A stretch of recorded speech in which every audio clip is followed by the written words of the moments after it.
Ladies and gentlemen, I can't tell you how exciting it is to be here live at Radio City. Unfortunately, Sam and I have had a bit of an argument and he's not talking. Oh, come on, Sam. Look, this is embarrassing. There's no point me being a ventriloquist if you're not going to talk. Well, you started it. No, I didn't. Yes, you did. No, I didn't. Didn't. Look, if it wasn't for me, you wouldn't talk. Yeah, if it wasn't for me, you wouldn't eat. Listen, any more from you and I'll have to get myself a new dummy. Howie, you're wanted. Right. I haven't got time for this. You're going back in the bag. I don't want to. What? I don't want to. I don't care if you don't want to. Get in the bag. I don't want to. I don't want to. Read your lips. Oh, look. What? There are people up there. Hello? Are you okay? Jump! Right, too far. What are you doing? No, sorry, that's just too far, Sam. I'm sorry. You're always trying to make me look stupid. Yeah, like you need help. If you think you can do better on your own, then you're very welcome. I can. Oh, really? Yes, really. Okay, well, this I have got to see. All right. Here's your microphone.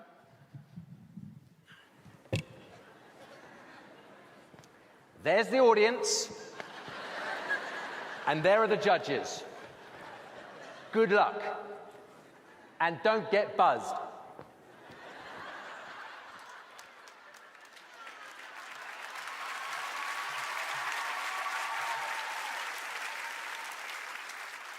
Has he gone?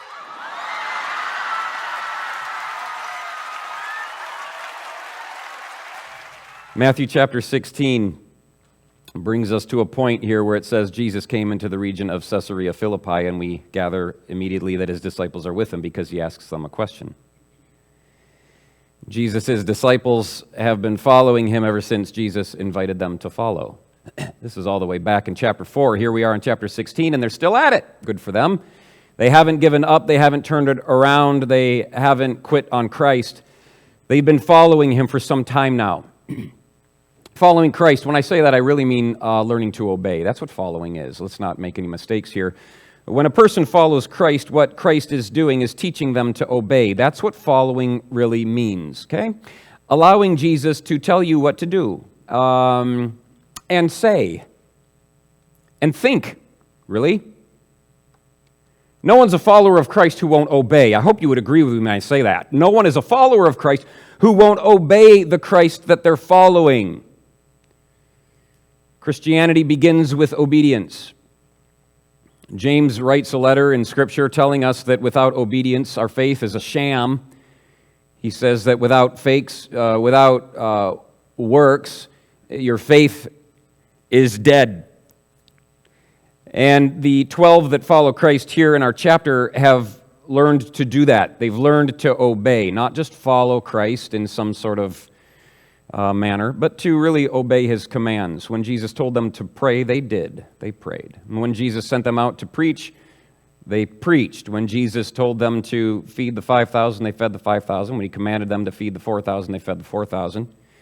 When they were finished and he commanded them to cross the lake in a rowboat, that's what they did. They crossed the lake. They were obedient. They had learned how to do it. Obedience is in the details, folks. We can't just say that we obey Christ because we, did something that is marginally required of all Christians. We showed up to church, and so we count that as following Christ and that we are therefore obedient. I would tell you that obedience is in the details.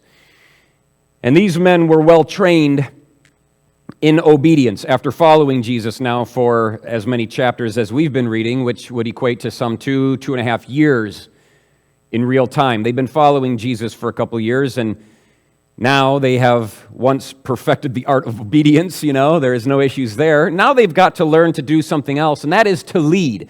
They've proven that they have the ability to follow Christ, but now do they have the ability to lead? Because Jesus would be leaving soon, within about a year. He wouldn't be around forever. These men are going to be left without him, and they need to learn how to now lead God's people. And so Jesus wasn't going to be around forever. He knows that. He won't be there to tell them what to do and how to do it and where to go and what to say, like he has been for 2.5 years. And so if these men ever hope to become the leaders that they aspire to be, they're going to need to learn how to act on their own. Act on their own. Does that sound good to some of you? With an independent spirit, you'd like to, get to the part where you're just kind of thinking for yourself and acting on your own? If you like living a life of independence like that, that's probably half the reason Christ called you into obedience in the first place, to knock that out of you and reteach you how to think, so that by the time you get back around to thinking on your own, it isn't unholy like it used to be. It's righteous and good and godly. Same with the way that you act. So let me say something to those of you that are ambitious, some of you who might aspire to leadership one day. No one gets to bypass obedience in a hurry to become a leader. You will learn it. And if you become a leader, it will be without God's blessing, should you refuse to learn how to obey. It's been this way for all of God's servants. It was 40 years in the desert for Moses, learning to obey God in the heat of the day. It was 40 years of following Moses for Joshua, who wasn't allowed to enter into the promised land with God's people until he had put in 4 hard decades of service to a man with, might I say, a bit of a temper, at least we have evidence to suggest. Timothy wasn't given control of the church in Ephesus, speaking of New Testament era, until he had spent, I would say, all of his 20s and probably the better part of his 30s following the Apostle Paul. If you want to know how important it is to learn how to follow and how to obey, I'll remind you that even Jesus himself followed for 30 years before he was given any disciples of his own to lead.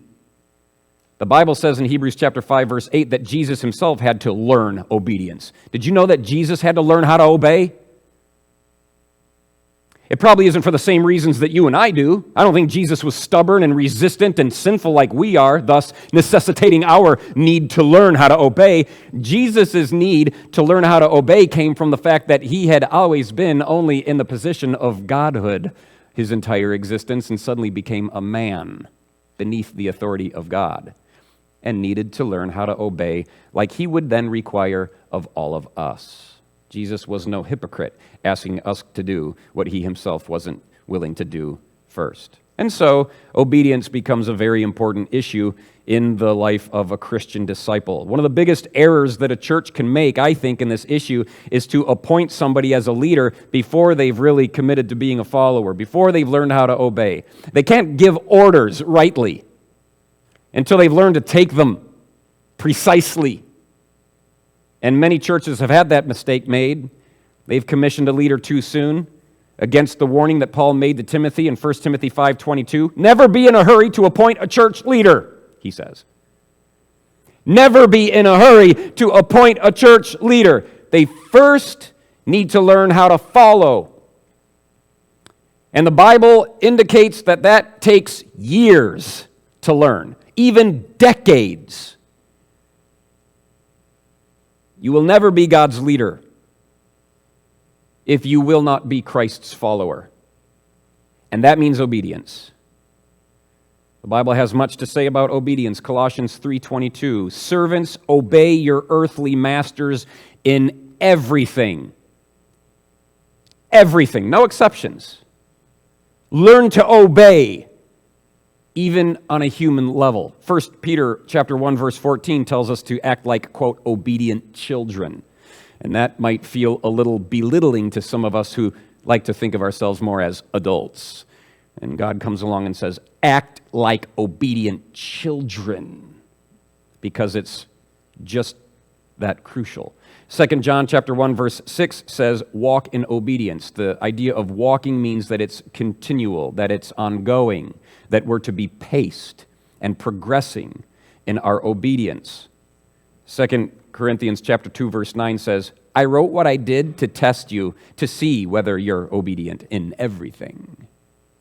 God will test you in these things. And if you're not obedient, that means you fail the test.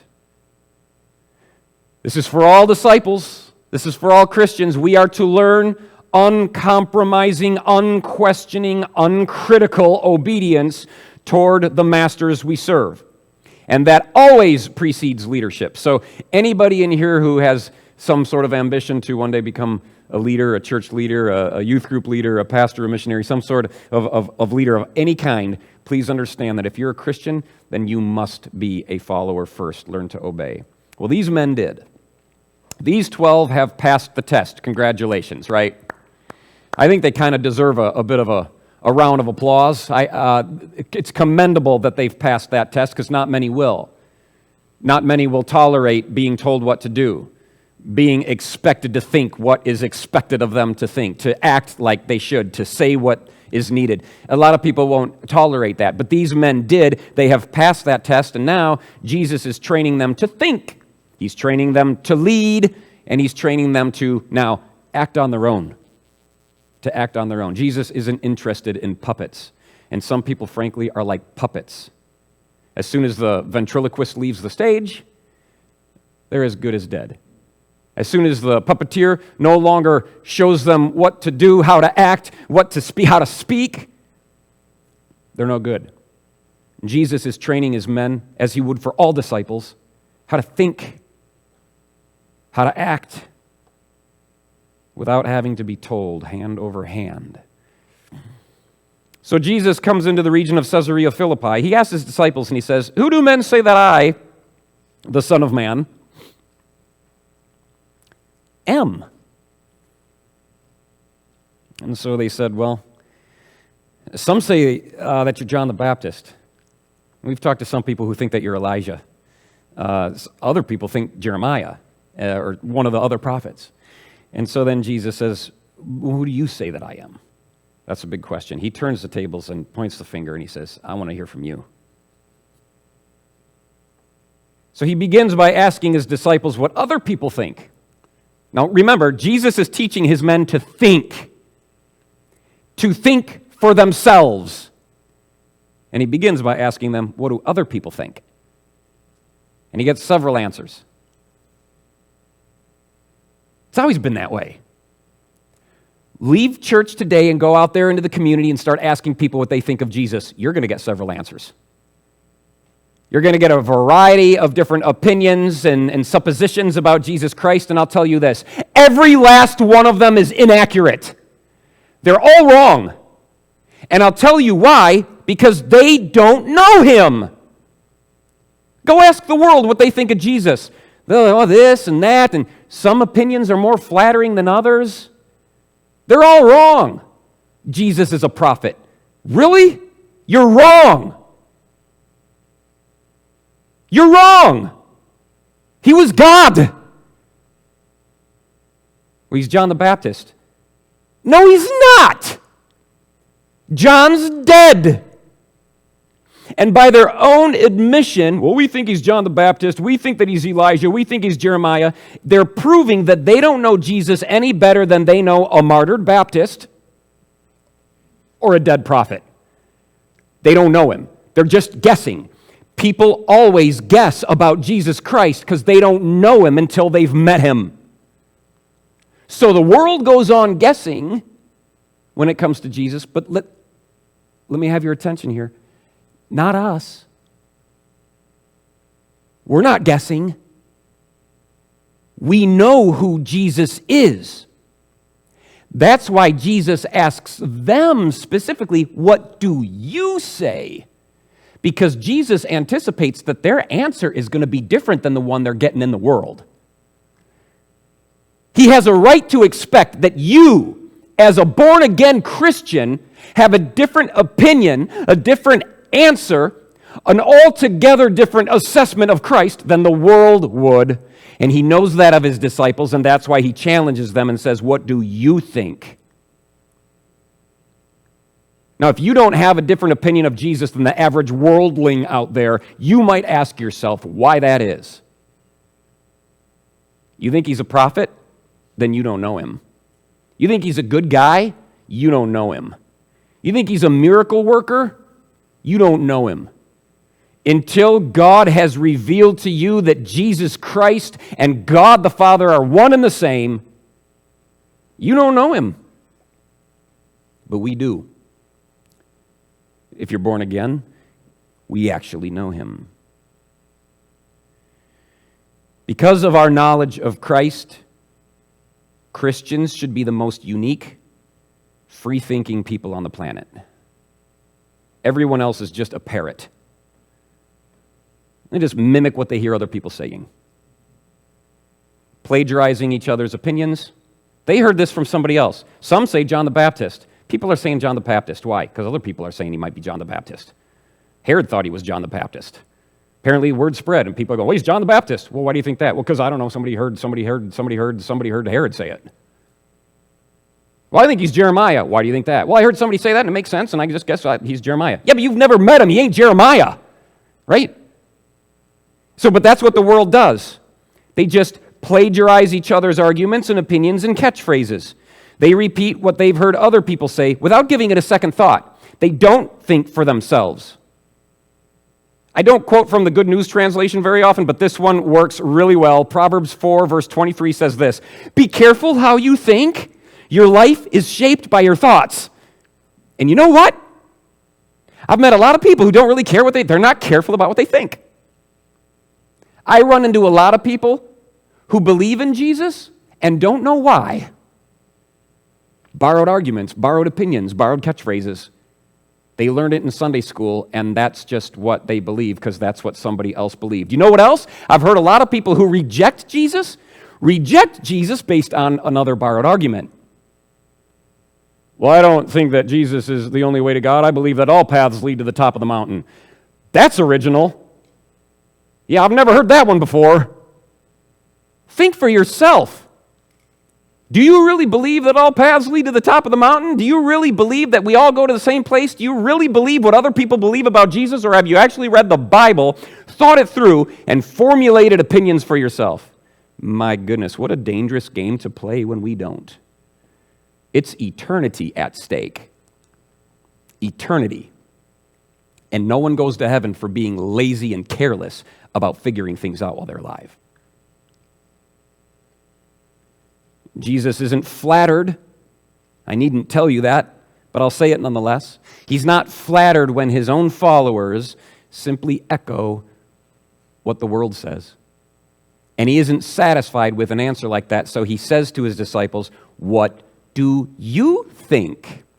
What if Jesus was around today to just point his finger at you, particularly, and ask you, "What do you think?" What do you think? Jesus ain't around to point his finger in your face. You should be doing it to yourself. Ask yourself, what is it that you think this morning about Jesus? What do you believe?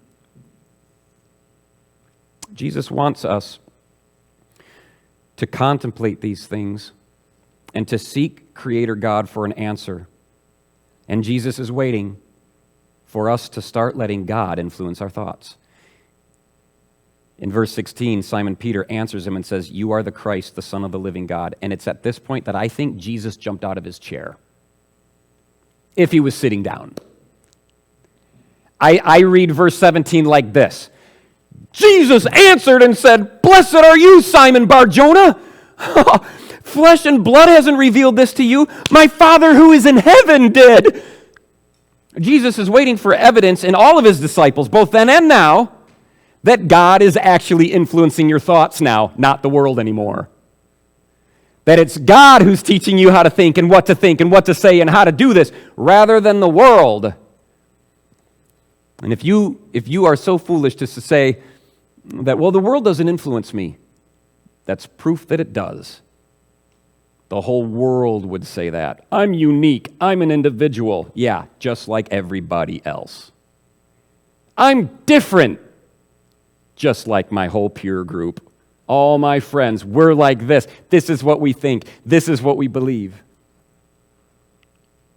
Jesus is waiting for the day that his disciples begin to think for themselves thoughts that have been influenced by his Father in heaven. And that's what happened with Peter right now. I dare say that Jesus is a little excited.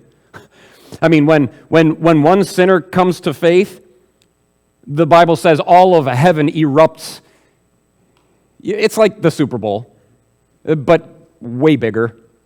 The stadium is bigger up there.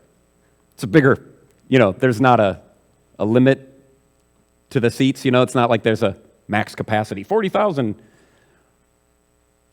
And all of heaven erupts with applause and with cheers when somebody gets it, finally. And Jesus is excited. I don't think that he really cares about people's assessment of him and what people think of him. I don't think Jesus' ego was that fragile. What do people think of me out there? What are they saying out there about me? What do you think about me? Do you like me? I don't think that was Jesus' deal. I don't think he really gives a rip about people's assessment of him as much as he cares about reconciling those people to God. That's his goal. That's his goal, okay? And that's what he came to do. He didn't come into this world to promote himself, like, I'm awesome, everybody. Hey, his concern is what they think really of God. His concern is to glorify God. His concern was to serve God. His concern was to save man by reconciling them to God. And if a person won't be reconciled to God, well, what does it matter who they think Jesus is? Right? You can think Jesus is great, the best prophet there ever was. You could think that Jesus was a miracle worker and a wonderful teacher, and there is, Jesus was one unlike anybody else, bar none, the best man that's ever walked the face of the earth. Fine, but if you're not reconciled to God, guess where you still go? You're saved from God's wrath by being reconciled to God. There's a lot of people who say the right things about Jesus that are still alienated from God. That's what Colossians 1 says. And still abiding under his wrath. John 3. So we need to be careful that, okay, yes, and congratulations us, we have a correct assessment of Jesus, don't we? Peter didn't tell us anything new in verse 16, did he? Did he? We know that Jesus is the Christ, the Son of the living God, right? So great. You have a proper assessment of Jesus Christ. That's not the question this morning. That's not Jesus' concern. His concern, are you reconciled to my Father? Are you reconciled to God? Has the relationship that was ruined through sin been fixed? Well, this, I would suggest to you, is a major turning point in Peter's life, that God now has more influence over Peter's thoughts than the world does, and Jesus recognizes that in him, and it's a relief to Christ. I believe that this is what he's aiming at in his training of the disciples before he leaves. He's trying to wean them from the need for a human teacher to be at their side all day, every day, telling them what to think and do. It's critical that his disciples get to a point where they don't need Jesus, humanly speaking, because, humanly speaking, Jesus won't be around in a year from now. Okay? If you're not familiar with the story, I'm going to spoil it for you. He's going to get killed. Humanly speaking, Jesus is going to die. And they won't have the luxury of having a physical rabbi next to them, safeguarding them from the doctrine of the Pharisees, and, be careful of this, be careful of the leaven, be careful of this, think this, don't think that, do this, now go here, now say these things, now I'm going to send you out to and do this when you get there, and don't take this stuff with you, but take this stuff with you. What are they going to do in a year if Jesus dies and they're left going, well, I don't know, you need, did anybody record the stuff he said? Jesus is training them still. He goes on in verse 18 and says, and I also say to you that you are Peter. At this point, Peter's got to be like, yeah, I know. You are Peter, and on this rock I will build my church. This passage has puzzled many for a long time. Not just what I read here, but what comes at the rest of verse 18 and through on 19. Lots of things Jesus is saying here that have left people wondering what exactly he meant. The Catholics have hijacked this passage and made believe that Peter is being designated by Jesus as the first pope, and that all popes in succession have come from him, and that simply isn't true. I think that there would be less confusion if the Catholics hadn't ever done that. It's inaccurate. But what does Jesus mean when he says, I say to you that you're Peter, and on this rock I'll build my church? I'll tell you what he means. First of all, if you go and look at the original Greek language, the word Peter is a particular word that means pebble. Pebble. And the word rock that Jesus uses just after that means a great solid rock cliff. Mega. Jesus is going, you're a pebble, but I'm going to build my church on the rock. And what does rock mean? Well, not Peter. Not Peter. Someone else. Jesus. Come on. Do you really think the church has been built on Peter? God help us if it has. Wait till we get to next week. In just a few short verses, Jesus is calling him Satan. So I'm sorry if you're Catholic. But it ain't Peter. Rock, in fact, is the common Old Testament name for God. And they would have been well aware of that. Because when Jesus is talking to these people in Matthew 16, the New Testament wasn't written yet. They had no New Testament. All they had was Old Testament. So when the word rock is used, I'm going to build my church on this rock, they knew what it meant. It meant God. Deuteronomy chapter 32, verse 4, starting in verse 4, it says, the rock, his work is perfect, a God of faithfulness and without iniquity. And then throughout the rest of Deuteronomy chapter 32, the word rock is used 4 more times referring to God. He's the rock, he's the rock, he's the rock, he's the rock, he's the rock. And then 1 Samuel chapter 2, verse 2, it says, there is no rock like our God. Peter doesn't compare. Jesus is the rock. There's no rock like our God, none that compares. So to bring Peter into the picture now would be embarrassing for Peter. King David saying, God is my rock.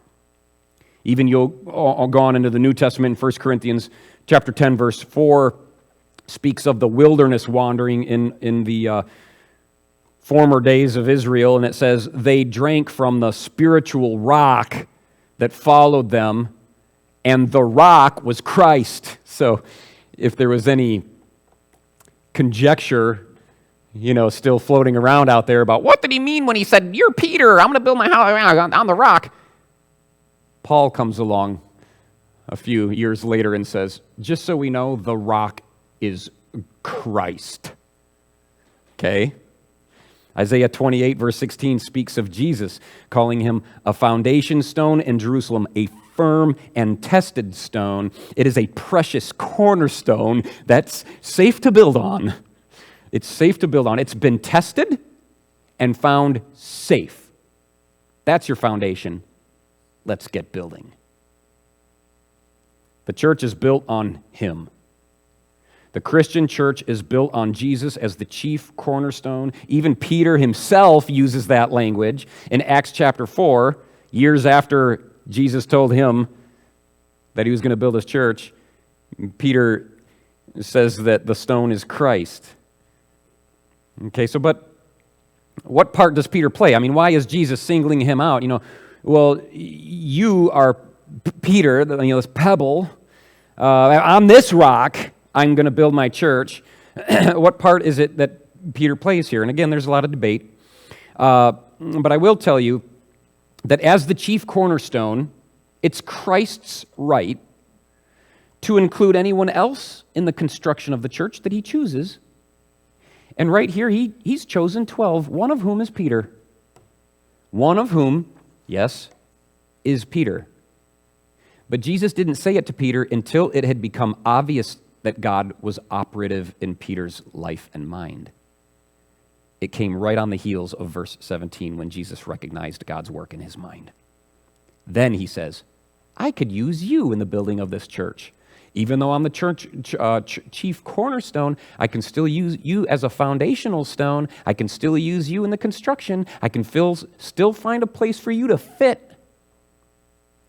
And I'll tell you this, Jesus will gladly build his church through anyone with that kind of spiritual stability, that has been enlightened by God and who knows and has been reconciled to his Creator, whether that's Peter or Andrew or John or you or me. Jesus will use anybody with the spiritual stability that comes with knowing God to build his church. To build his church. In fact, Peter himself goes on in life writing a letter referring to all believers as part of the church structure when he writes, quote, you are living stones that God is building up into his spiritual temple. So the church foundation was laid with Christ as the chief cornerstone, all the apostles and prophets as additional foundation stones. Ephesians 2:20 tells us that. And then subsequent layers throughout the centuries have been built upon that. I don't know where we're at in 2023, but we're somewhere up here. Maybe we're just the shingles. I don't know. Maybe we're about done building this thing. But we are being used by God in the same church, the same spiritual temple that Jesus began building when he gave his life to serve as the chief cornerstone upon which everything else would be built and the entire structure would be trued up, starting with Peter and the apostles. And he goes on from there and says, if you're curious to know, the gates of Hades won't prevail against it. So there's nothing that's going to stop this from happening. Not even the gates of hell. And while Jesus had just announced that he himself would be building this church, but if you look forward a little bit to verse 21, we're going to find out here that in just a moment he's going to be talking to his apostles about his imminent death. So I got this big construction project I'm going to be working on. Oh, by the way, I'm going to die pretty quick. Wait, okay. How does that work? You have this colossal undertaking where you're going to build this great church, but now you just said you're going to die? That's why he's saying, oh, the gates of hell won't prevail against it. It's a euphemism for death. The gates of hell. It's a euphemism for death. So Jesus is reassuring them before he even tells them that he's going to die, that the church won't die when he does. I'm going to die in just a bit, boys, but don't you worry because I still intend to finish the building of my church that I told you I was going to construct. So when you see me on the cross, don't freak out thinking that I left unfinished business. I will continue to do the work even though I'm not physically around anymore. So guys, here's a principle for you and me. This is applicable to us. Dying doesn't stop the growth of the church. Dying does not stop the growth of the church. If anything, it actually promotes the growth of the church. It advances Christ's agenda, whether metaphorically or literally. Okay? History has proven time and time again that this is true in the literal sense. Even before the church had gotten out of the 3rd century, one of the early church fathers named Tertullian, he recognized early on the positive effect that death had on overall church growth. And so he wrote this, the blood of the martyrs is the seed of the church. Us dying is what makes the church grow so richly. Hundreds of years later, a man named Alexander Sauter followed up saying, we spring up in greater numbers the more we're mown down. The church just keeps growing thicker and more vibrant and more numerous the more they kill us. That's literal, physical. But it's also true in the figurative sense as well. We'll deal with that next week.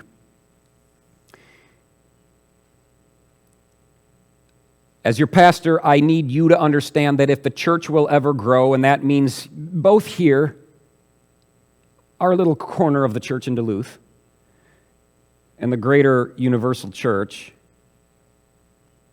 there has to be an element of death among us. Jesus said, unless a corn of wheat goes into the ground and dies, it remains alone.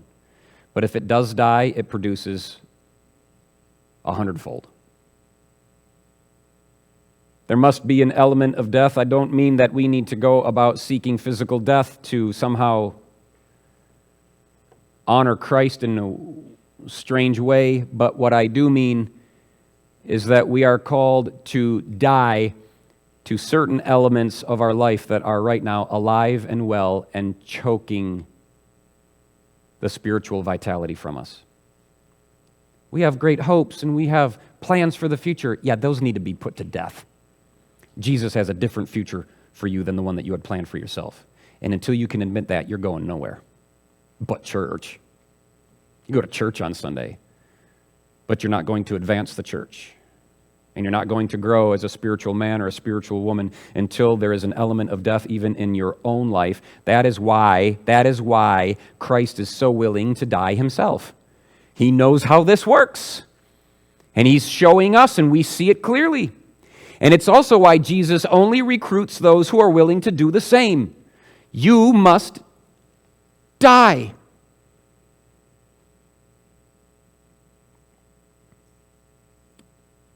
I never said that these were easy concepts to understand or embrace, but they're ones that Jesus taught nonetheless. He goes on with more difficulty,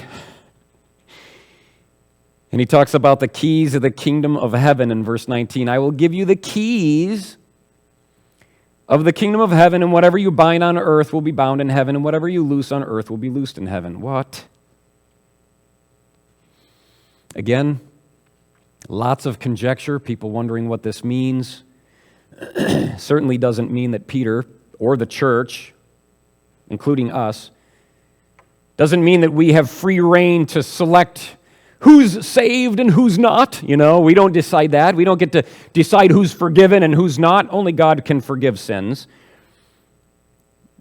This doesn't mean that whatever we decide as a church is what God in heaven is obligated to honor. It's not how it works. It's actually the opposite. It's the church's burden to ensure that the desires of God in heaven are fulfilled on earth, here in the church. So this isn't us being the authority, being given the authority to boss God around. This is Jesus telling us that God retains the authority to tell us what to do. We have the keys, i.e., the responsibility to see to it that it gets done. Keys, depending on what they unlock, are no easy thing to carry around. The church is commissioned to do what God in heaven wants us to do here on earth. If God would admit somebody into or deny somebody membership in the church, it is the church's obligation and requirement to see to it that they are accepted and or denied. If God wants discipline to be administered to somebody within the church, then it is the responsibility of the church and the right of the one needing discipline to administer that discipline.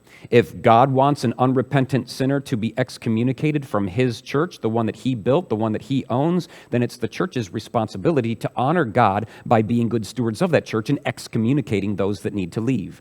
He expects church and church leaders to do this for him. So it's ultimately God who decides what's bound or loosed. It's God who decides what's locked or unlocked in the church. Isaiah 22, verse 22 says, what he opens, no one can shut. And what he shuts, no one can open. So God is in full authority of how this works. So never read verse 19 and somehow think that heaven is supposed to ratify what the church on earth decides. It's the other way around. The church ratifies what God in heaven has decided. That's our responsibility. One online source says that if you've been entrusted with the keys to something, it isn't yours to own or to use as you will. It's yours to exercise authority over in the name of the one who entrusted the keys to you. So just because you have keys doesn't mean you own the building. You got keys on you. Some of you rent. You have an apartment. It ain't your house. The keys in your pocket right now aren't yours. They belong to somebody else. And they were given to you as a responsibility to steward the house you occupy well. Those keys were given to you with the expectation that you will keep the vandals out of that property. You won't be inviting arsonists to dinner. You'll keep the wrong people out, and you'll let the right people in. That's what you do with keys, whether they're church keys or otherwise. It's always been that way, starting all the way back with the Apostle Peter. And I'll tell you this, a church that won't fulfill God's desires in this way ceases to be a church. Can't call yourself a church if you're not doing God's will in heaven. Revelation chapter 2, Jesus addresses the church at Ephesus and actually threatens to revoke their status as a recognized church. If they don't clean their act up, he says, I'm going to remove your lampstand, which the terminology is clear as we studied through that book a while back, that Jesus is saying, I won't even count you as a church anymore. So apparently, keys can be given and keys can be taken away. Job chapter 1 verse 21 affirms that when Job says, the Lord gives and the Lord takes away. Whether that be keys, life, anything. The keys belong to Christ. He defines himself as the key holder in various places. He gives those keys to whom he will. Peter was the first one to be given these keys, but they have been given to others. We actually, in a couple chapters from now, will study in Matthew chapter 18, verse 18, where the same language is used, the same binding and loosing language. And in that passage, he's talking to all of the apostles. So Peter wasn't the only one with that responsibility. He's speaking to all of his disciples in that passage, and by extension, all church leaders and believers that would come thereafter. After the original 12 were dead and gone, those keys would be passed to somebody else. And guys, I'm not saying anything weird about this, but that responsibility has been given to us, particularly the church leaders, even in this small little congregation in the corner of northern Minnesota. And I'm blessed to say, I hope you're blessed to hear that your leaders take that seriously. That's me and Jesse, along with the other two board members in this fellowship. We don't have a choice. That's how we see it anyway. God's will gets done in this church, or it ceases to be a God-honoring church. And I don't want that.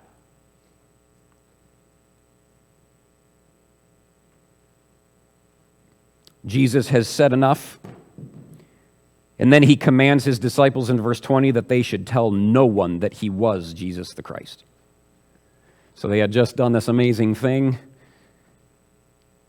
Well, we believe that you are the Christ, the Son of the living God. And Jesus, as soon as it said, well, don't tell anybody, though. Don't tell anybody. There are some things that people need to learn on their own. Jesus likes it when God teaches you stuff. That's why it's so disappointing to me, to God, when people learn nothing other than what I teach them from the pulpit. You know what Jesus wants from your life? For you to go and employ the things you've learned, apply them in your daily life, so that God can do some subsequent teaching. God longs to be your teacher. Jesus passionately desires to teach you some things that I never could.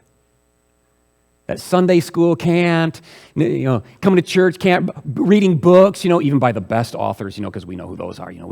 We have all the best ones, all the favorite books and all the favorite authors and all the favorite preachers. Are you learning anything on your own? Is God teaching you things? Is Jesus a part of your life? Am I the only instructor you got?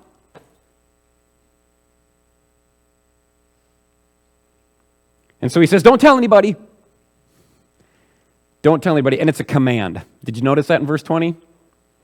He commanded his disciples, just in case any of them thought that leadership and authority and key holding would free them from obedience. I give you the keys of the kingdom. I'm going to build my church. I'm going to do this and that. And by the way, just because I'm teaching you how to think and how to act on your own doesn't mean you don't have to still obey. So, I command you, don't tell anybody. Because obedience never goes away. Even in your training, you'll find this, and it frustrates some people to no end. They think, I've been obedient for like 2.5 years now, Jesus. Am I beyond that now? Can I lead and tell other people what to do? That's what I want, enough of this having to take orders all the time. And Jesus would say, no, you have to take orders for the rest of your life. Obedience is always an essential ingredient in following me, whether I'm physically present or not. Romans 8:29 says that it's God's goal to make us all like Christ. You're familiar with that verse? We're being conformed into the image of his Son. We're being conformed into the image of Christ. Romans 8:29. What that means is that we first have to learn obedience, like Christ did. If we're going to be conformed into his image, it's an obedient image, and we then need to learn how to obey like Jesus did. Unquestioning, uncompromising, uncritical obedience. God says, we do. Obedience, obedience. But it doesn't end there, guys. Obedience by itself isn't enough. Jesus wants more from you. He wants more for you. Okay? I get that we're slaves. The Bible says we're like slaves to Christ. That means perfectly obedient, compliant with all he says and does. But he wants you to be a friend. He wants to treat you like a child.